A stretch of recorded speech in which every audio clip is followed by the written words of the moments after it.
So this is the kind of the great essential teaching that was established by the Lord Buddha so long ago in India. And it's a truth that isn't a matter of time or culture anymore. It's not about ancient India or Asian culture. It's about the way it is. And that way it is the same for all of us. I mean, the conditions change, cultural attitudes, habits, modern, ancient, advanced, backward, primitive, or whatever the conditions of the world might be. The awakened consciousness is the way out.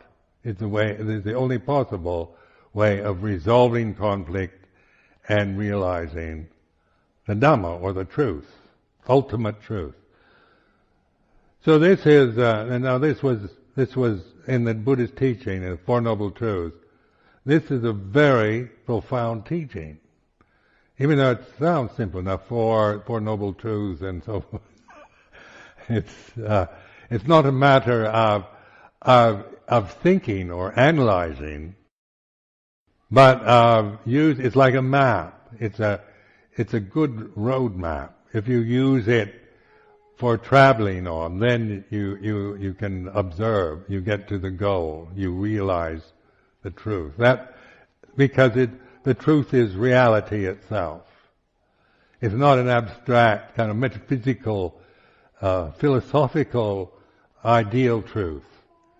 But this awakened state is ignored, not recognized, not appreciated.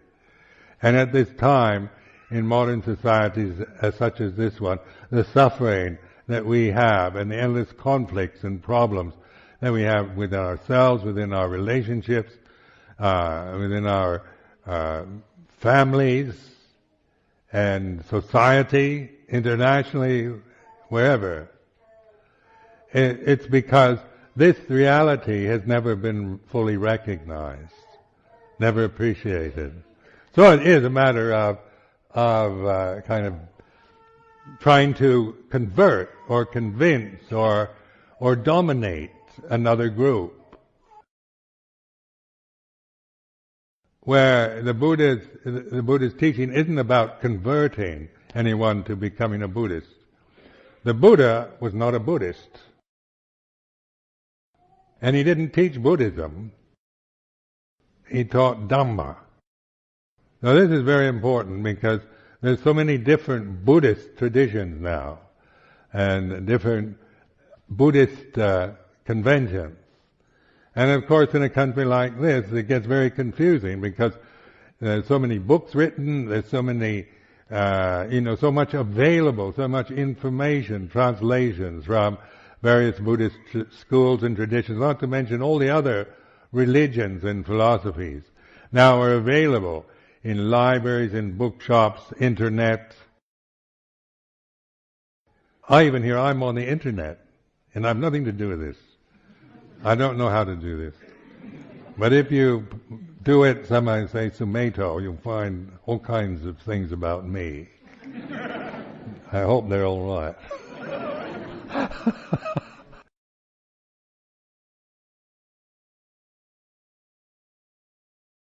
But what the Buddha was pointing at was not conventional Buddhism, but at Dhamma, or the way it is, or the truth. Here and now, it's a timeless, it's a kalika. Akaliko Dhamma means timeless, apparent here and now. It's the awakened consciousness that each individual human being is capable of recognizing. It's not something you get. It's just like waking up. You suddenly know you're awake. Well, you might be in a dream, you're sleeping and dreams can seem very real, as you're being chased by a raging tiger. And then you wake up and, it's only a dream. Well, we think we're awake all the time, even when we're not asleep. But recognize that humanity is conditioned. We're very conditioned by culture, by social attitudes, by class identities, by identities with the gender of the body, with our language, with everything. It's all conditioned. We acquire it after we're born.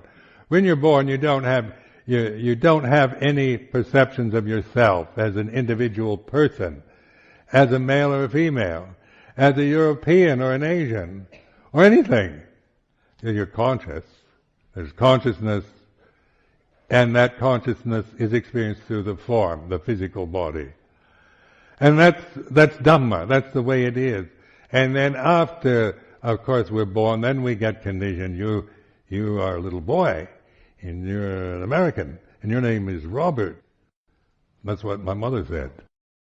And you're a Christian, and you have to be baptized. And so I went through the whole conditioning process, because this was the conditioning you're an American. You're an American boy. And on like this. It was, some of us very good. I'm not complaining. But to recognize the conditioning of how strong this conditioning is, and how blinding it is, and how, as long as we are attached to any condition whatsoever, without seeing that, we're going to suffer. Even when we've got the best conditions, even if we're born into wealth, beauty, good fortune, it's still conditioning. So in my experience in Thailand with Lun Por Sumeido was like seen through this conditioning. Because it was very much reflected in the Thai culture. Because here I was 32 years old, learning a different conditioning. Different language. It wasn't so easy to learn Thai language, like English I learned when I was a baby. 32 years old, I had to struggle with the Thai language. So I did learn to speak it adequately, but it's still conditioning. Even becoming a monk, a Buddhist monk, a Theravada monk, or whatever, this is all convention. Now the Buddha was not trying to erase convention or destroy the world, but the Buddhist teaching is all about understanding, awakened attention, understanding the way it is. And so this has no conceptual form, It's intuitive. It's intelligent. It's universal intelligence. It's not cultural learning. It's not knowledge you gain from teachers or scriptures. It's not acquired knowledge. It's not biased by any cultural attitudes or religious attitudes. So what the Buddha is actually doing is awakening, a teaching to help us, to encourage us to awaken and understand, observe, recognize. Then this is done not through the intellect anymore, but through the intuition, the wisdom faculty. So this word panya, or wisdom, panya translates as wisdom in English. This is the discerning ability that we tune into through awareness. And this is the liberation, is this intuition, this sati sampajanna, sati panya, knowing reality the way it is. Now this cannot, in the Buddhist terms, as long as you use language, it's going to divide things up. Because language and the intellect are conditions of the mind that divide everything. They discriminate. Like language itself is that you've got good, you've got bad, you've got right, there's wrong, there's heaven, and then there's hell, there's God, and there's the devil, and you've got one, you've got the other, you've got the positive and the negative. Now this is how the thinking mind is. That's its limitation.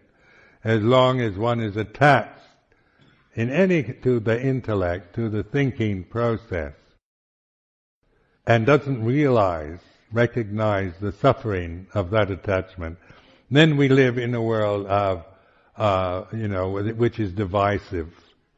It's divided. We're dividing it inside ourselves.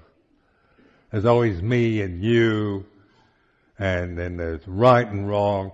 In religion, it's easy to get very righteous. You can get very conceited about keeping the vinaya and things like this. You can get very righteous and about our group, our form of Buddhism, and so forth. And we can form conceits and that reinforce the ego and the sense of a self through attaching to the Buddhist conventions. But recognize that the Buddha, this is not what the Buddha was pointing to.